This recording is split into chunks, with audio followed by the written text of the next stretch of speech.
Përshëndetje, ja ku jemi përsëri bashkë me një recetë tjetër e cila është shurup me kumlla të egra.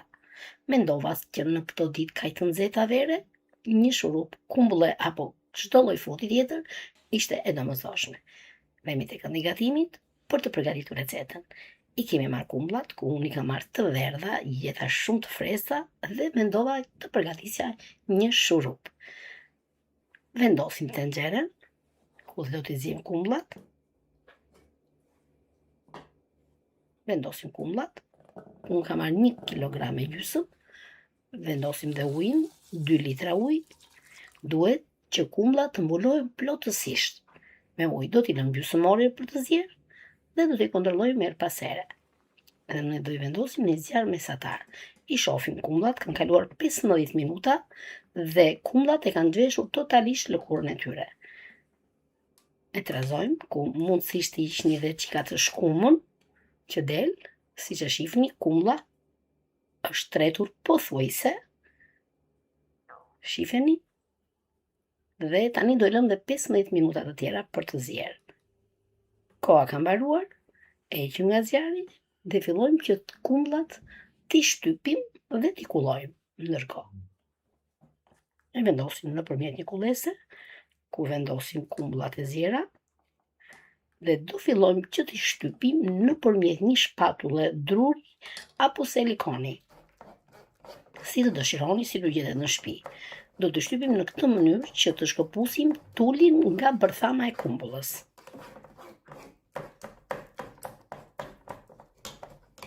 Vendosim dhe pjesën tjetër deri kështu do të vazhdojmë derisa të përfundojmë të gjithë kumbullat që kemi zier në tenxherë. Ja ku e kemi, i shtypim fort, pothuajse tuli është shkëputur nga bërthama, duke e bërë në këtë mënyrë gjithmonë dhe ai kemi përfunduar. Tani tuli që është tek rjeta, tek kullesa e heqim dhe i kemi kulluar. Tani do ta vendosim lëngun që përfituam në tenxhere, ku do ta ziejmë 2 deri në 3 minuta, sepse do t'i vakumosim.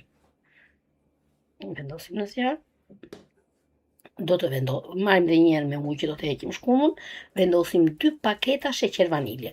Unë nuk kam vendosur sheqer fare, absolutisht asnjë gjë. Ju mund të vendosni shije tjetër, aromë tjetër, unë kam vendosur vanilje. E trazojmë mirë që të na shkrijë sheqeri. Ju mund të vendosni edhe në një dru kanelle të vogël, sa për aromë. Kjo varet nga preferenca juaj. Do heqim shkumën që nxjerr gjatë zierjes, siç e theksova, do ta lëm 2 deri në 3 minuta. Gjatë kohës që zien në këtë interval kohe, ne do t'i heqim shkumën që krijohet në anësorët e tenxheres. Është e domosdoshme të hiqni shkumën, se nëse do ta ruani, atëherë shkuma duhet të hiqet sepse ajo e tharton shurupin. Ishni sa të mundni, sa të nxjerrni ajo. Dhe tani ka kaluar 2 deri në 3 minuta, shkumën e kemi hequr dhe e heqim shurupin nga zjarri duke vendosur në enë të përkatëse.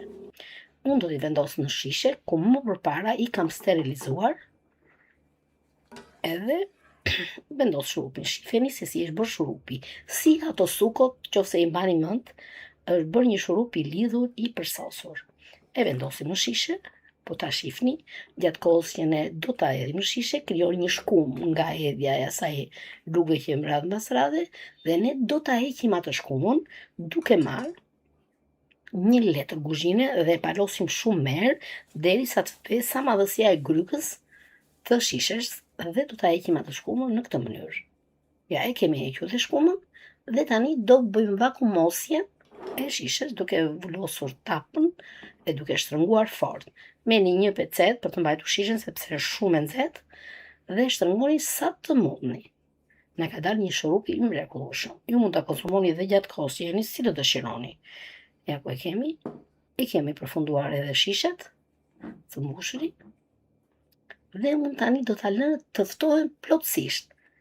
Do ta lë 24 orë. E mbulojmë dhe ja ku e kemi shurupin. Të përfunduar. Ka kaluar koha, 24 orë, se tani ftohet dhe avash, dhe tani ta shikojmë se si na është bërë. Kemi marrë kubik akull, ku e vendosim në godën që dhe do e servirim. Unë i kam kubik shumë të vegjël dhe kam hedhur akull, plus që në këtë vap kaq të madhe nxehtësi që kemi, është e mjaftueshme, kaq akull, dhe shurupi është për i trash sepse është dhe ftohur dhe është piksur më mirë. Shifeni si është bërë, e mrekullueshme. Do dëshiroja shumë që kjo video t'ju ketë pëlqyer dhe të më lini si zakonisht një mesazh poshtë videos. Dhe të abonoheshit në kanalin tim, ku të shtyni butonin zile dhe të njoftoheshin për të gjitha videot e radhës. Faleminderit që më ndiqni dhe miru takofshim në videot e radhës. Ju bëftë mirë!